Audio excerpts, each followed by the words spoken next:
शेखर भाई, आपका क्या पर्सपेक्टिव है? खास तौर पर निरंजन सर का अभी अफोर्डेबल हाउसिंग पे काफ़ी जोर था जब उन्होंने अपनी बात रखी, और पहले हमने भी आपसे भी बातचीत की, लेकिन जो अफोर्डेबल हाउसिंग के लिए उम्मीदें थी या लगा था कि एक पुश आएगा, वैसा कुछ भी होता हुआ दिखाई नहीं दिया। हाँ, हम काफी डिसअपॉइंटेड है। अफोर्डेबल हाउसिंग के लिए कुछ हुआ नहीं है ये बजट में। पर जो इंफ्रास्ट्रक्चर स्पेंडिंग है 12 लाख करोड़ से ज्यादा किया है, वो रियल एस्टेट को एक तरह से बूस्ट देता है। तो एक ये पॉजिटिव पॉइंट है बजट में, इंफ्रास्ट्रक्चर स्पेंडिंग पे गवर्नमेंट का जो फोकस है वो फोकस उन्होंने चालू रखा है।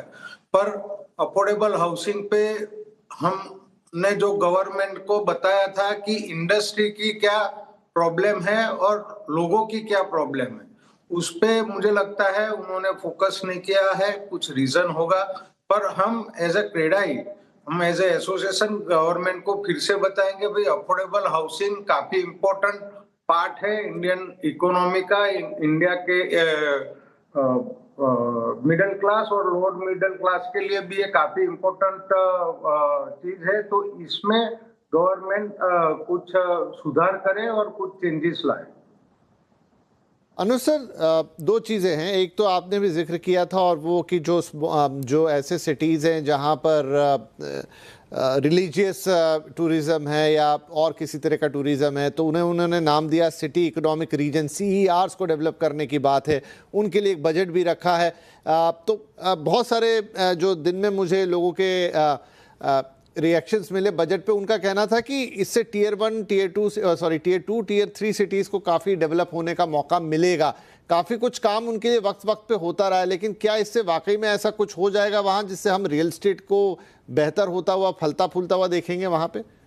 डेफिनेटली विपिन जी, अब देखिए टीयर 1 जो सिटीज हैं वो बहुत अच्छा कर रही हैं इस टाइम पे, चाहे वो रेजिडेंशियल हो चाहे कमर्शियल हो। विपिन जी, हमने देखा 2025 के अंदर कमर्शियल की जो लीजिंग थी, gross leasing 80 million square feet हुई, 8 crore. I mean best ever that India did. But उसका टीयर 2 टीयर 3 सिटीज को कोई बेनिफिट नहीं हो रहा, अगर हो भी रहा है तो बहुत मामूली हो रहा है। तो मेरे को ऐसे लगता है कि ऑनरेबल फाइनेंस मिनिस्टर ने लास्ट ईयर के बजट में भी टीयर 2 टीयर 3 पे फोकस किया था। इस साल दोबारा उन्होंने फोकस किया है, और दो वे से फोकस किया है। एक किया है स्पिरिचुअल टूरिज्म की तरफ से, विपिन जी, जो आप बोल रहे हैं कि वहां पे उनके अंदर इंफ्रास्ट्रक्चर और डलेगा और इन्वेस्टमेंट जाएगी। तो मेरे हिसाब से उन सिटीज के अंदर होटल्स और बढ़ेंगे, रिटेल मॉल और बढ़ेंगे, F&B और बढ़ेगी, शॉपिंग और बढ़ेगी उन सिटीज के अंदर। तो उनकी इकोनॉमिक डेवलपमेंट खुद ब खुद होएगी।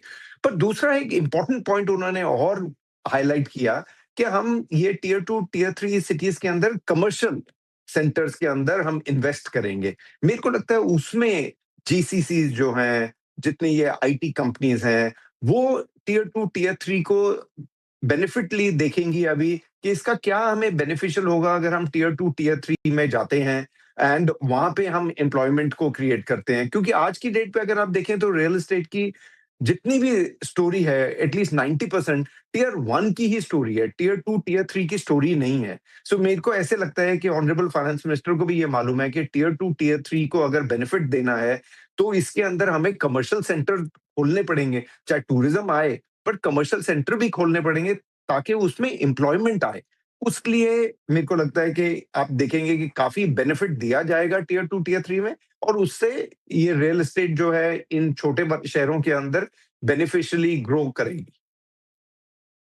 छोटे शहरों की काफ़ी रिपोर्ट्स में उनका जिक्र आता है, लेकिन एक्चुअल ग्राउंड में उतना फ़र्क पड़ते हुए नहीं देखते हैं। अब यहाँ पर फोकस थोड़ा और बढ़ाते हुए सरकार की तरफ से लेट्स सी, जैसा अनुज जी ने एक्सप्लेन किया कि वहाँ पर फिर कुछ चीज़ें होती हुई नज़र आए, ऐसी उम्मीद करें। अदरवाइज़ टीयर 1 की ही पूरी कहानी हमें रियल एस्टेट की दिखाई देती है।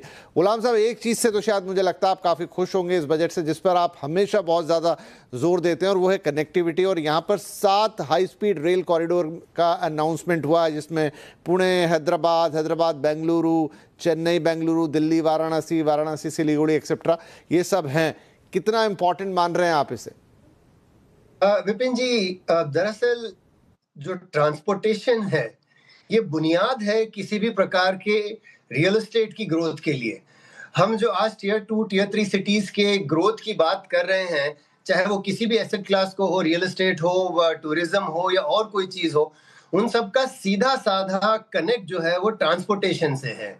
और ट्रांसपोर्टेशन में आज भी आप जिन 7 हाई स्पीड रेल कॉरिडोर्स का जिक्र कर रहे हैं, वो तो बुनियाद है। अगर अपने अगेन हम हमारे पिछले शोज की बात करें तो हमारा जो कॉन्सेप्ट रीजनल जो ट्रांसपोर्ट कॉरिडोर्स हैं, आरआरटीएस जो हैं, वो हमारा अगला पड़ाव होना चाहिए, जहां पर एचएसआर को आरआरटीएस से जोड़ा जाए, कि जहां हब एंड स्पोक मॉडल हो, चाहे वो मुंबई, दिल्ली, बेंगलुरु, चेन्नई, आसपास के कम से कम 10-15 छोटे शहरों से, टियर 2 टियर 3 सिटीज से उनको जब तक जोड़ा ना जाए, तब तक कि ये हाई स्पीड रेल भी सिर्फ एक पहला पड़ाव है।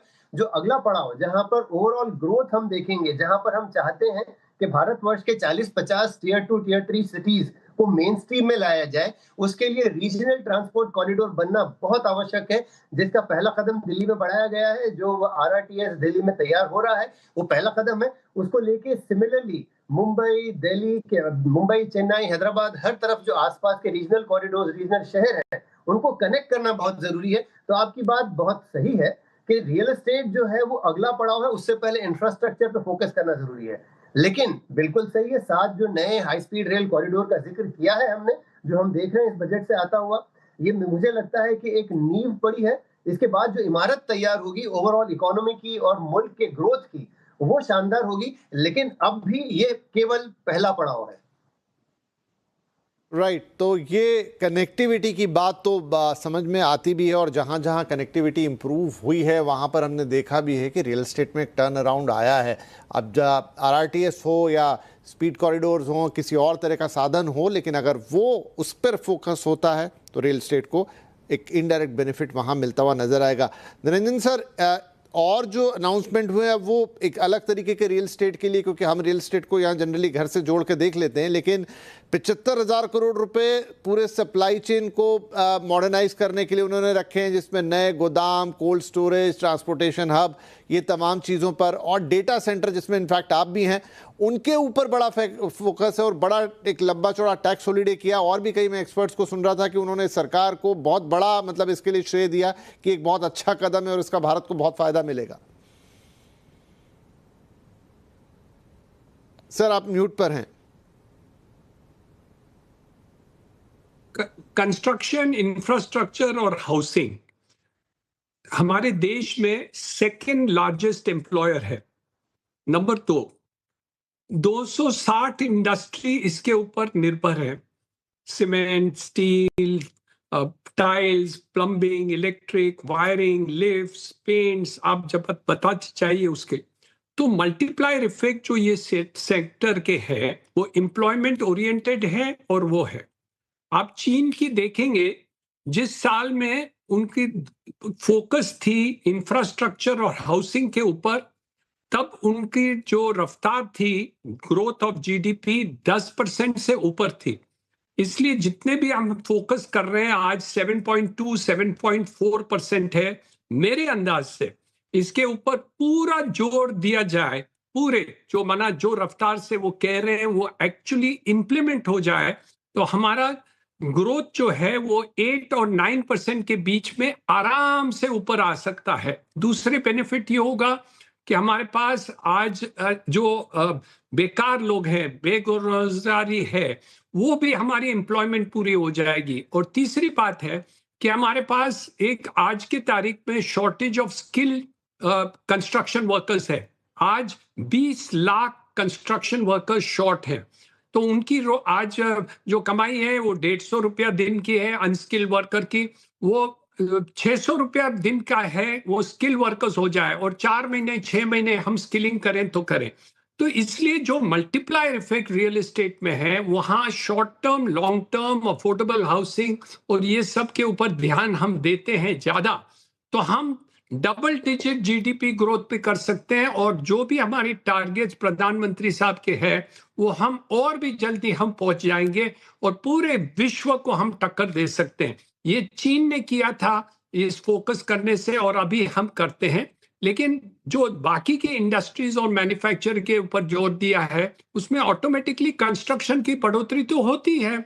हॉस्पिटैलिटी हो तो हो, डेटा सेंटर बनाओ तो हो, वेयर हाउसिंग हो तो कंस्ट्रक्शन, तो डायरेक्टली इनडायरेक्टली कंस्ट्रक्शन के ऊपर ये सब निर्भर है, जो अभी प्रोजेक्ट सब भी बता रहे हैं।